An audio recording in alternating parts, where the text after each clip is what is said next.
না করেন ইডির আবেদন সিবিআইকে ট্রান্সফার করার, সেটা যদি না পাওয়া যায় তাহলে শাহজাহান অধরা থাকবে। যদি শাহজাহানকে ধরতেই হতো, এই রাজ্যের সাংবিধানিক প্রধান মহামান্য রাজ্যপালের ওপেন লিখিত স্টেটমেন্ট অথবা এ রাজ্যের নবনিযুক্ত ডিজিপি অ্যাক্টিং রাজীব কুমারের প্রকাশ্যে স্টেটমেন্টের পরে 24 ঘন্টাও লাগতো না রাজ্য পুলিশ তাকে ধরত। যেহেতু রাজনৈতিক সিদ্ধান্ত হয়েছে মমতা ব্যানার্জির নেতৃত্বে যে শাহজাহানকে তুলে দেওয়া হবে না, শাহজাহানকে আগামী দিনে বসিরহাট, বারাসাত ইত্যাদি লোকসভা কেন্দ্রে ভোট লুট করার কাজে লাগবে।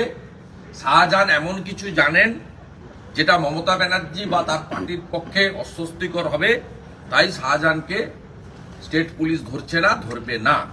যে জঙ্গলের ভিতর শাহজাহান রয়েছে, একটা জঙ্গলের ভিতর শোনা যাচ্ছে, এবং সেই ক্ষেত্রে দাঁড়িয়ে জঙ্গলে নেই, ঘেরিতে আছে, ওদের লোকরাই আমাদেরকে সব খবর পাঠাচ্ছে। কিন্তু তুলবে কে তাকে?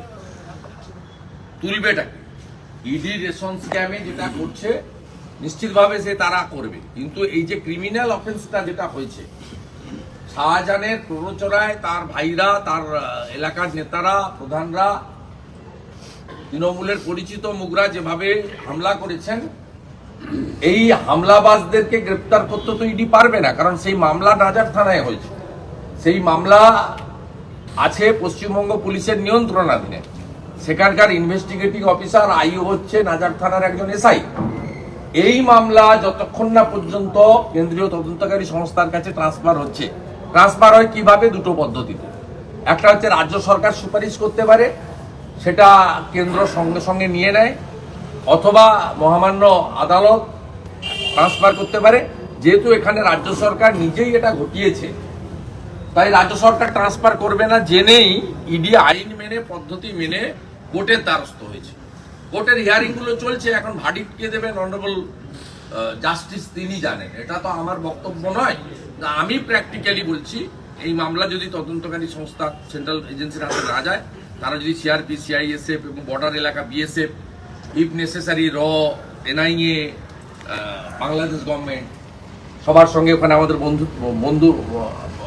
বন্ধু সরকার আছে, সবটা মিলিয়ে যদি না তাদের হাতে এখতিয়ার আছে তাহলে করতে পারবে না। কারণ এটা স্টেট সাবজেক্ট, আপনারা জানেন, law and order completely state subject. এক হচ্ছে রাজ্য সরকার, যেমন মণিপুরের সরকার সেখানে 355 চেয়েছিলেন, তাই কেন্দ্রীয় সরকার সাথে সাথে করেছে, 40,000 প্যারামিলিটারি ফোর্স নামিয়েছে। এখানকার সরকার চাইবে না, এখানকার সরকার কোনো এক্সপ্লোসিভ অ্যাক্ট দেয় না। অন্তত 10টা এক্সপ্লোশন হয়েছে এগরার খাদিকুল থেকে আমডাঙ্গা পর্যন্ত, সব জায়গায় ফায়ার ক্রেকারের বাজির যে ফটকা ফাটে সেই সেকশন লাগিয়েছে, এক্সপ্লোশনের সেকশন লাগায় না যাতে এনআইএ না নিতে পারে।